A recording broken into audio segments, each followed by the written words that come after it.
Some of the most normal things you do every day can get you killed in North Korea. And the scariest part is you won't realize you crossed the line until it's already too late. A photo, a joke, a wrong turn, a file on your phone you forgot existed. These things might be illegal in a way that can get you detained, sentenced, and in the worst cases, killed. The scary part is how harmless it feels right until the moment it isn't.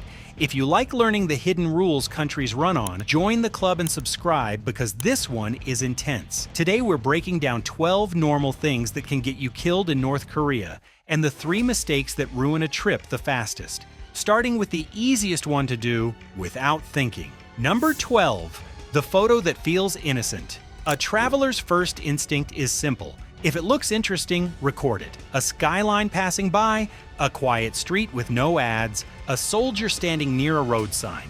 In most countries, that is harmless curiosity, the kind that fills your camera roll and disappears into your memories. In North Korea, the same habit can be read as something else entirely. Not tourism, but documentation. Not a cool shot, but a question. What were you trying to show and who were you planning to show it to? That is why the safest photos are not always the obvious ones. You might think a wide shot is safer than a close shot, but a wide shot can include sensitive details you did not even notice. You might think a crowd is harmless, but the wrong background can turn the moment cold. Even filming from inside a vehicle can bring attention because it can look like you are trying to capture things without permission. What makes this scary is how invisible the boundary is. You will not arrive with the instincts locals have. You will not know what is fine and what is not fine until it is already too late. And in a system that values strict control, being late matters. So the safest camera rule is restraint, not paranoia, not fear, just a calm understanding that in North Korea, a photo can be treated like a statement. And once you accept that, the next one becomes easier to understand because it is about symbols that are treated as more than symbols. Number 11, the paper that cannot be treated like paper. In most places, printed material is disposable. A newspaper gets folded, a poster gets torn down, a magazine gets tossed in a trash can without ceremony. You can treat paper like paper and nobody attaches meaning to it. North Korea has categories of paper that do not live in that world. Certain images and representations of leadership are treated with a seriousness that visitors often do not expect. The country does not present them as optional respect. It presents them as a required posture, and that means the smallest gestures can be read as big signals. A tourist gets trapped here because their body is on autopilot. You fold something without thinking. You place it down. Casually, you stuff it into a bag to carry later. None of those actions feel like anything. But inside a system where authority must stay untouchable, casual handling can be interpreted as disrespect. And in environments like this, disrespect is not treated as a personal opinion. It is treated like disorder, like contamination, like a crack that needs to be sealed before it spreads. So the smartest move is to behave as if the country is watching for attitude, not just actions. You do not need to act dramatic. You just need to avoid careless moments that can be misread. Because if the rules around symbols feel intense, the next one is even more restrictive. And it affects the most basic travel pleasure of all, wandering freely. Number 10, the wrong turn that stops being just lost. Some of the best travel stories start with a detour. You step off the main street because it looks quieter, you follow the smell of food, you take a shortcut and discover a hidden view. In most countries, getting lost is either harmless or part of the fun. North Korea is not built for detours. Movement is not treated as a casual personal choice. It is treated as something that needs to stay organized and controlled. Where you go matters because what you see matters, and what you see shapes what you think. That is the logic beneath the strictness. So even a small drift can become serious. A few steps away from a group, a pause in the wrong place, a moment where curiosity takes over and you stop following the path you are meant to follow. You might be thinking, I am just exploring. The system may interpret it as something darker, like you were trying to find something you were not supposed to notice. There's also a second layer that visitors do not always consider. Your choices can create risk for other people. A local who speaks to you, a worker who looks at you too long, a guide who is responsible for you. In a tightly controlled place, one stray moment can create stress. For multiple people, if you like learning how different countries control daily life in ways most tourists never notice, subscribe, because this list gets even stranger as we go deeper. Now, the next one feels invisible until you realize how modern life actually works, because in North Korea, you are not only bringing luggage, you are bringing information in your pocket. Number 9, the file you forgot you even had. Your phone feels like the safest object you own because it is so familiar. It is your map, your camera, your translator, your entertainment, your memory. You do not even think of it as luggage, you think of it as you. And that's exactly why it can become risky in North Korea. Because the moment you cross into a place built on information control, a normal phone stops being just a phone. It becomes a container of unknowns. Not just what you intentionally saved, but what you forgot was there. A video someone sent you months ago, a podcast episode that auto-downloaded, a screenshot you took once and never deleted, even a folder of memes your friend shared that felt completely harmless at the time. Picture the quietest version of the problem. No shouting, no drama. You are asked a simple question, someone looks at your screen, there is a pause that lasts half a second too long, and suddenly you can tell your device has become the most important object in the room. What makes this so uncomfortable is that you cannot explain what you do not remember. You cannot defend a file you forgot existed, and the system does not need you to mean anything for it to become a concern. It only needs the possibility that information is slipping outside the approved story. So the cleanest way to avoid stress is to travel digitally lighter than you normally would. Keep only what you truly need.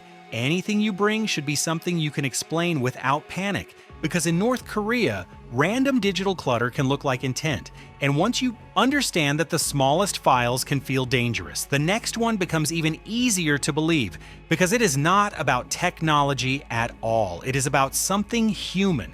Talking to someone like it is no big deal. Number 8, the joke that turns the air cold.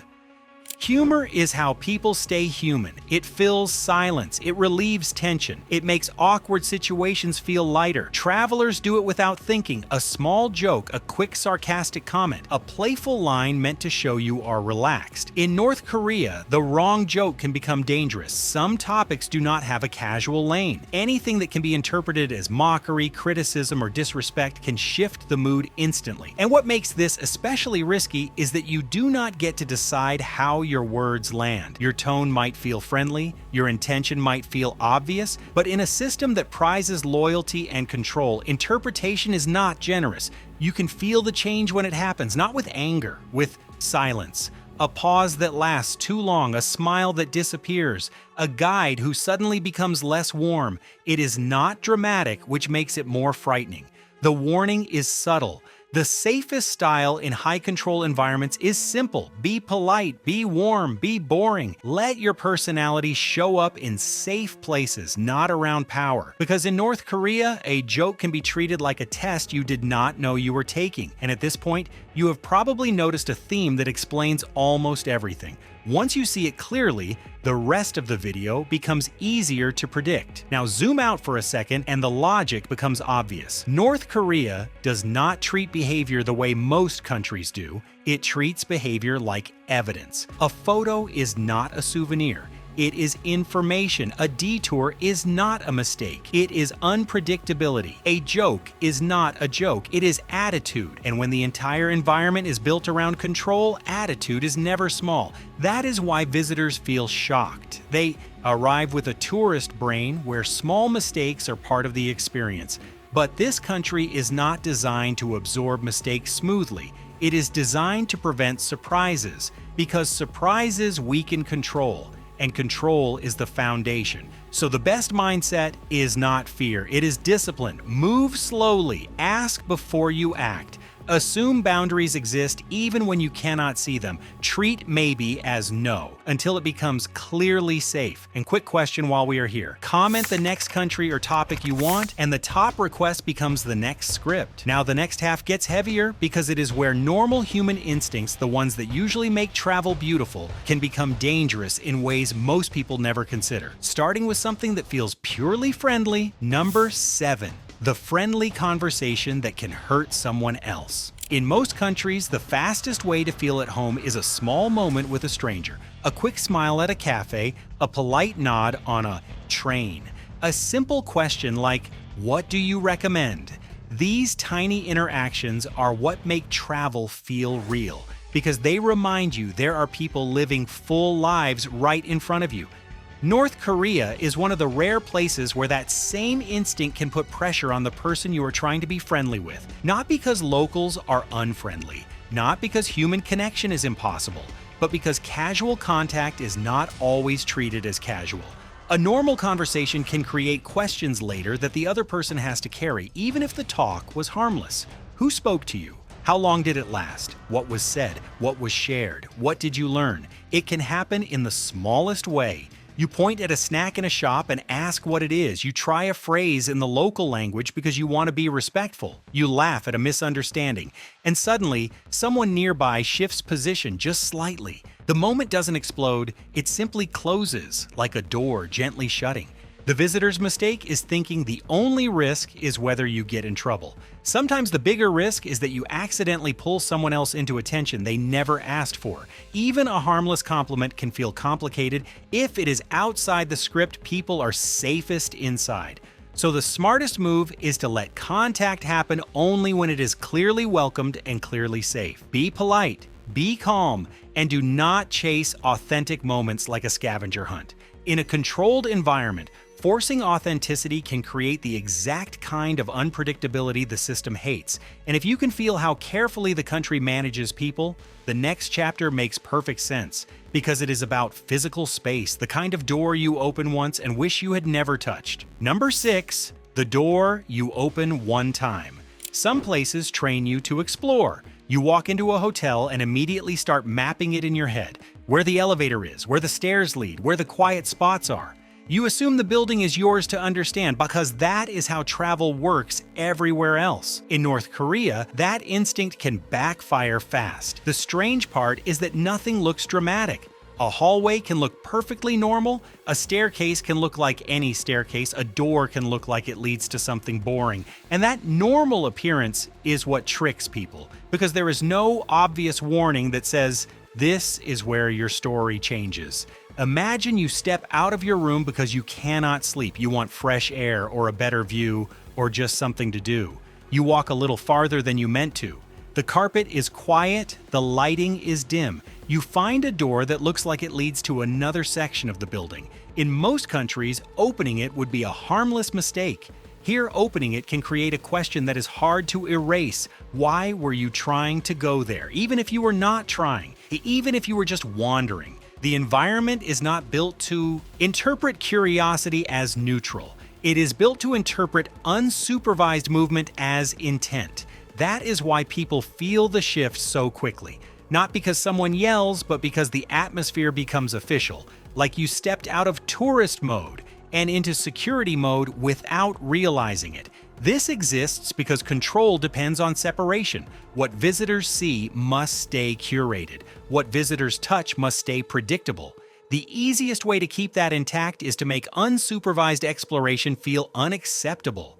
So the best habit is simple. Stay where you are meant to be, even when everything looks ordinary. Do not go hunting for behind-the-scenes access. In North Korea, behind the scenes is not a bonus area. It is often the part you are not meant to witness at all. And once you understand how quickly curiosity can become suspicion, the next chapter lands harder because it targets the most comforting belief travelers carry everywhere. The idea that if something goes wrong, help will arrive like it usually does. Number 5, the souvenir that turns into a nightmare. Tourists collect small trophies, a poster, a sign, a pamphlet, something you can pack in a suitcase and laugh about later. Sometimes it does not even feel like stealing, it feels like grabbing a piece of history. In North Korea, that logic can become extremely dangerous. Many objects are not treated as personal property. They are treated as part of the state's image and authority. A piece of paper can carry symbolic weight. A poster can be treated as protected. Something that looks disposable can be treated as sacred. That is why foreigners get trapped by casual thinking.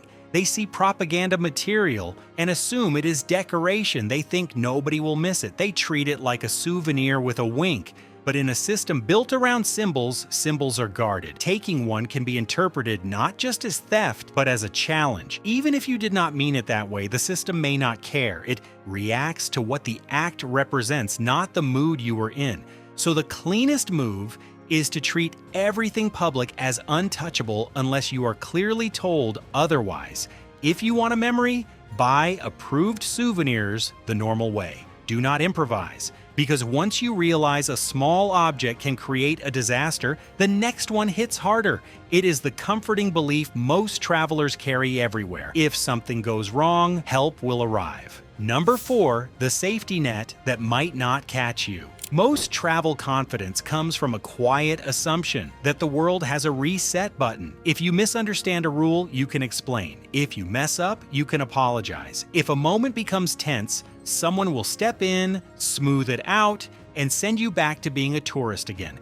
North Korea does not always give you that clean reset. The danger is not just the rule itself, it is what happens after the rule is noticed. In many countries, enforcement is loud but fast. In a tightly controlled system, it can be the opposite, quiet and slow. You may not get immediate clarity, you may not even know what part of your behavior triggered concern. The uncertainty becomes its own kind of pressure. Imagine the softest version of trouble.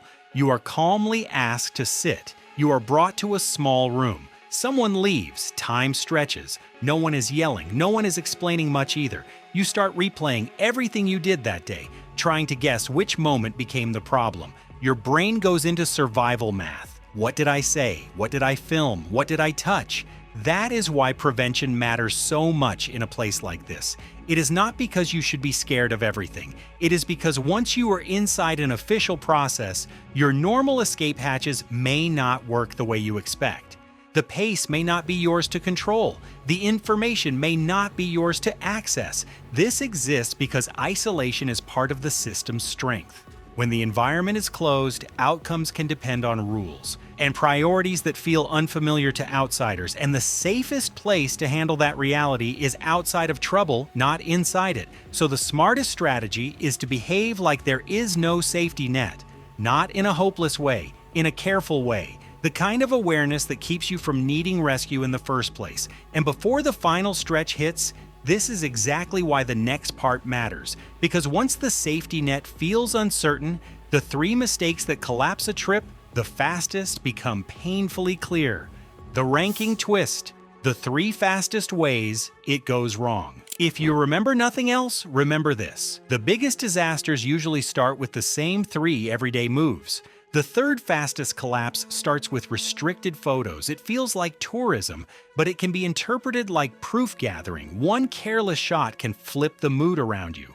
The 2nd fastest collapse comes from mishandling leadership imagery, even accidentally, because it is not treated like a social mistake. It is treated like a statement, and statements have weight in systems that cannot tolerate doubt. The fastest collapse of all comes from taking or touching state materials like they are casual souvenirs, because that can escalate beyond rule breaking into something far more serious very quickly. Avoid these 3 and you remove a huge amount of avoidable risk, which is why the last chapters are less about obvious mistakes and more about subtle ones, the kind people make because they assume private life stays private, starting with belief. Number 3. The private belief that becomes political. People carry personal items without thinking. A necklace, a small book, a token that makes them feel grounded. For many travelers, belief is private. It is comfort, not conflict. In North Korea, some religious materials can be interpreted differently. This is not about every symbol being forbidden. It is about how ideology is treated in a country where the state expects to be the center of meaning. Anything that looks like influence from outside can invite suspicion. And visitors get surprised because they assume privacy travels with them. They assume belief is personal everywhere. In high-control systems, belief is not always treated as personal. It can be treated as power. That is why an item that feels harmless to you can become a question. Why do you have it? Who gave it to you? What are you here to do? Even if you did nothing, the presence of it can create an interpretation you cannot control. So your best bet is caution, not shame, not hiding who you are, just an awareness that the environment might not treat identity the way you do. And now we reach the final two, which are the ones people do when they think they are being smart, when they believe they are capturing the real story. In North Korea, that instinct can be one of the most dangerous of all. Number 2, trying to capture the real version. Some travelers do not want the official version of a place. They want what is behind it, the unfiltered moments, the raw clips, the proof that they saw something most people never see. In most places, that makes you curious. In North Korea, it can make you look hostile. The country's image is treated as something that must be controlled. So when you aim your camera at unpolished scenes, when you focus on moments that feel sensitive, when you record what you think you were not meant to record, you are not just filming. You are challenging control. The trap is that people think they can be subtle. A quick clip, a hidden angle, a short recording that you plan to delete later. They assume it is harmless because it is small. But a system built around control does not rely on your future honesty. It tries to stop the attempt before it exists. So the cleanest move is to abandon the fantasy of being the person who exposes hidden truth through sneaky footage. Because in a place like this, that role can come with consequences far beyond what the moment seems to deserve. And that brings us to the final chapter, the most dangerous habit of all because it feels reasonable in normal life. Treating rules like something you can negotiate. Number 1, the moment you argue back. In most countries, rules come with flexibility. You can explain yourself, you can apologize, you can ask for an exception. If you are polite, someone might meet you halfway. North Korea is not built for halfway. The system is designed around compliance, and compliance is not a debate. That is why the most dangerous thing you can do is act like rules are negotiable. Pushing back, testing boundaries, insisting on your logic, or trying to be clever can turn a small situation into something severe. Even if you believe you are being reasonable, the environment may not be evaluating reason the way you expect. It may only be evaluating obedience. And in that structure, the safest version of you is calm, quiet, and cooperative. It is not about humiliating visitors, it is about reinforcing control. The faster you accept that, the safer you become, because you stop poking the edges of a system designed not to bend. So the real lesson is not be terrified. It is do not assume normal rules apply. Because in North Korea, normal behavior can be treated like a threat, and small mistakes can create consequences far bigger than the moment deserves. North Korea is what happens when control matters more than flexibility. The same everyday habits that feel harmless elsewhere can become dangerous here because nothing is treated as casual. Not images, not movement, not information, not even tone. And the biggest lesson is simple. The risk is rarely what you meant. It is what the system thinks your action represents. Move carefully, stay respectful, and do not test boundaries you cannot see. If you want more breakdowns like this, join the club, like the video, subscribe, and turn on notifications.